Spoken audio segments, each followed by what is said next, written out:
मैं हूं रश्मि। गद्दारी, धोखा और खोखा, महाराष्ट्र की पूरी सियासत बीते मंगलवार को इन्हीं 3 शब्दों के इर्द गिर्द घूमती रही और यहां की सियासी फिजाओं में दिन भर गूंजता रहा, यार गद्दार का फसाना।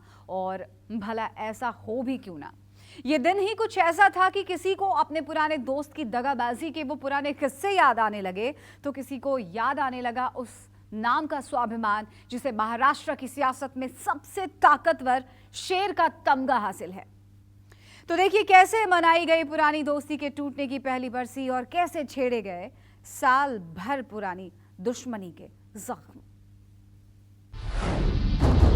ये खोखा बनाम धोखा की जुबानी जंग है।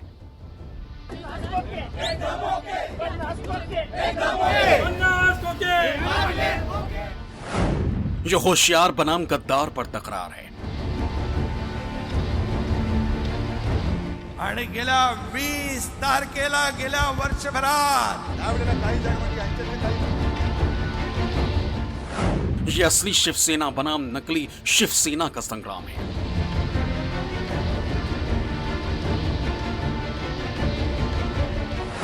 ये बाला साहेब के असली सियासी वारिस पर वाक युद्ध है। त्या गद्दारीने 1 वर्ष होईल या गद्दारीला। ज्यांनी बाळासाहेबांचं स्वप्न साकार करणाऱ्यांच्या बरोबर युती केली, मग चुकलं कोण? आम्ही का तुम्ही?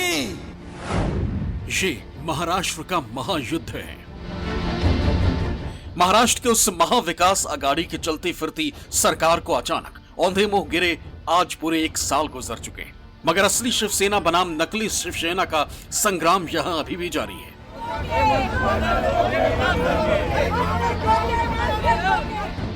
20 जून ही वो दिन था जब एकनाथ शिंदे उद्धव के खेमे से 40 विधायकों को इतनी सफाई से उड़ा ले गए कि ना तो इनकी सरकार बची, न बची सीएम की कुर्सी, और ना ही बची पार्टी की वो पुरानी पहचान जिसकी बदौलत उद्धव ठाकरे महाराष्ट्र की संपूर्ण सियासत पर अपना अधिकार जताते थे। जब साल भर बाद वो दिन दोबारा आया, तब उद्धव ने अपनी पीठ में पेवस्त उस सियासी खंजर के मंजर को याद करके इसे अंतर्राष्ट्रीय गद्दार दिवस का नाम दे दिया। उनके सबसे बड़े सिपह सालार संजय राउत तो इनसे भी एक कदम और आगे निकल गए। उन्होंने बाकायदा यूनाइटेड नेशन के सेक्रेटरी जनरल को चिट्ठी लिखकर 20 जून को सारी दुनिया में गद्दार दिवस मनाने की मांग कर डाली। आजकल इस देश में अपनी पूरी राजनीति गद्दारी के ऊपर ही खड़ी है, गद्दारी की नींव पर खड़ी है। और हमारे प्राइम मिनिस्टर, हमारे गृह मंत्री, केंद्र की सरकार गद्दारी को इनकरेज कर रही है, उत्तेजन दे रही है। महाराष्ट्र में आज के ही दिन हमारे 40 विधायक जो शिवसेना के चुनाव चिन्ह पर चुनकर आए थे, उद्धव ठाकरे बीमार पड़ने के बाद छोड़कर चले गए और उनके पीछे था हमारा प्राइम मिनिस्टर ऑफिस, हमारा गृह मंत्रालय और सिर्फ पैसा ही पैसा।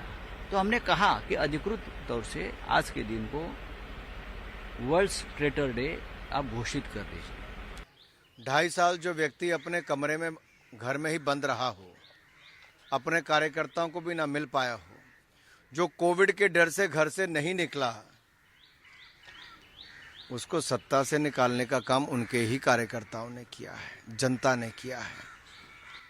और जब अपनी विचारधारा को छोड़कर